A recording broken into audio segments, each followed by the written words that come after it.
අඩෝ තොවිලේ තට්ටුවට ගංජා වෙනුවට කුස්තියපු එක නම් මරුව. සුපිරි බඩු පාර. තව නැද්ද ළඟ? සුපර්මෑන් කොළුව.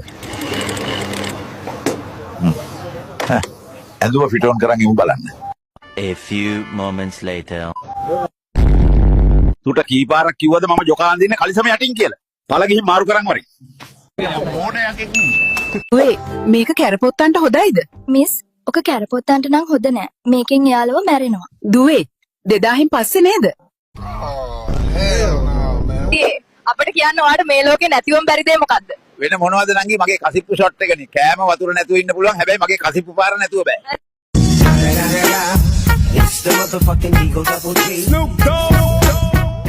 ඉල්ලේ අමාරුවක් වගේ.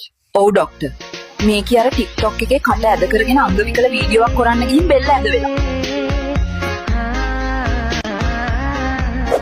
උඹලා ලස්සනයි කිය බැලුවට මම මොනාලිසාව අදින්න ගිහින් ගෑණිගෙන් කොස්ස කැඩෙනකල් ගුටි කෑවා. උඹ ගෙනාව පොලොස් කරිය නම් පට්ට රසයි බං නියමයි. පොලොස් මොන පොලොස්ද? ඒ ඌරුමස්. ඒකයි එච්චර රස. අඩෝ උඹ මට ඇරියා නම් ඔයිට වැඩි හොඳයි. මාවෙන්න මාමේ මේ හරක්ට කැම දෙන්නේ ඔබතුමාද? අපෝ නෑ නෝනා. මම හවසට එයාලට සල්ලි දෙනවා ටවුමට ගිහින් රැයට කාලා එන්න කියලා. පින්කිව පන්නගෙන ආව බං. දැන් මාමණ්ඩි පස්සෙන් එලවනවා. සතුටට සල්ලි දෙන්න දුව පන්නගෙන ආවට. දා ගෙදර වැඩවලට අම්මට උදව් කරනවද? අනිවාර්යයෙන්ම. කොහොමද උදව් කරන්නේ? එයා ගේ අතු ගන්නකොට මම වෙන තැනකට යනවා.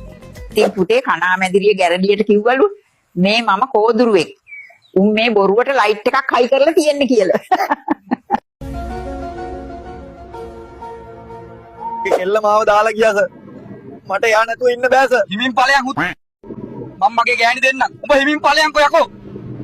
හිමින් ඵලයන්. සාත්‍රයක් කියන්නකො නැන්දේ. කෝ මහත්තයෝ මේ අල්ලේ රේඛා ටික. බල්ලා තාමා මට දැන් සාත්‍රය කියන්න වෙන්නේ. The next day. නවද? තනුජ අත පෙන්නලා ශාස්ත්‍රයක් බැලුවානේ. මොක කියලා තියන්නේ මේ? මහත්තයාගේ අතේ රේඛා ඇදලා තමයි ශාස්ත්‍ර කියන්න වෙන්නේ කියලා කීවලු. ටීචර් මම ලැට් එකට ගිහින් එන්නද චූ කරන්න? නෑ දරුවෝ මම වැසිකිළියට ගිහින් එන්නද? මමනේ මුලින්ම ඇහුවේ ටීචර්. මම මුලින්ම යන්නම්. ටීචර් පස්සේ යන්න. මුන්ට ඉගැන්නුවට වැඩිය හොඳයි හේනක් බලාගත්තා නම්. ගොන් 70.